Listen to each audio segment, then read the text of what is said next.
Hello guys नमस्ते welcome to my channel. अस्तिको चाहिँ एउटा भिडियो थियो, त्यो भिडियोको दिनमा चाहिँ मैले गरेको इन्ट्रोको क्लिपहरू चाहिँ सबै उड्यो क्या मेरो फोनबाट नि, त्यही भएर फेरि पनि गर्दै हो त्यो भिडियोको लागि। त्यो दिनमा चाहिँ हामीले फोकल ग्रुप डिस्कसन गरेको थियौँ यहाँको आमा समूहमा, अनि त्यसको चाहिँ केही क्लिपहरू छ, त्यो चाहिँ यहाँ देखाउँछु। नवीना दिदी आउँदै हुनुहुन्छ। अहिले चाहिँ 1 महिनाको लागि तपाईँकै गाउँमा आएका छौँ। अनि त्यही हो BTS हेर्नु। नमस्कार, मेरो नाम रश्मि केसी, मेरो घर चाहिँ पोखरा। अहिले चाहिँ राजश्री जनक विश्वविद्यालयमा BPS 6th सेमेस्टर।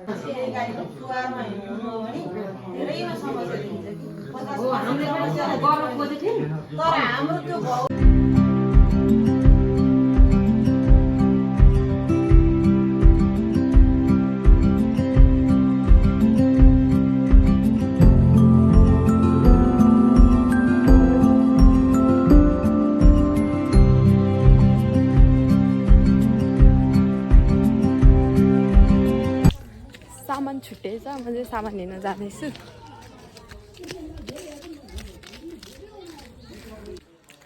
हामी बस्ने घर र प्रोग्राम गरेको ठाउँ चाहिँ नजिकै हो कि, त्यही भएर केही सामान छुट्यो पनि आइहाल्न भ्याइयो।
एकदम राम्रो कार्यक्रम लिएर आउनुभयो।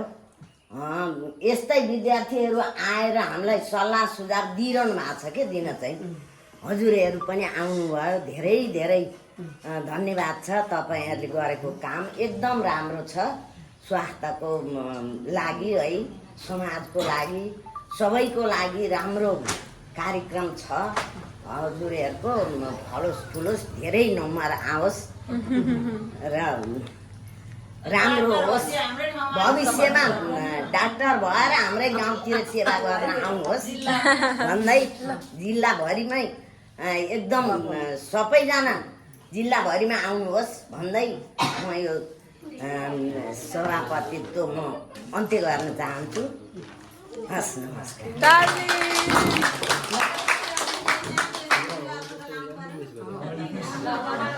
हाम्रो कार्यक्रम चाहिँ सकियो, अब चाहिँ ग्रुप फोटो सेसन हुन गइरहेको छ। यहाँ चाहिँ सबैजना रेडी हुनुहुन्छ।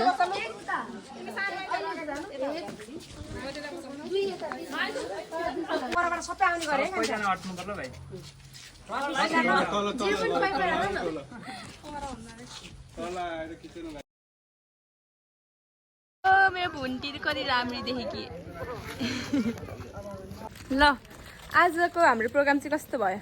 एकदम हाम्रो उद्देश्य यस ठाउँको समस्या के हो र त्यसका समाधानका उपाय के हुन सक्छन् भन्ने छलफल थियो। हजुर, त्यो उद्देश्य चाहिँ हाम्रो पुरा भएको छ।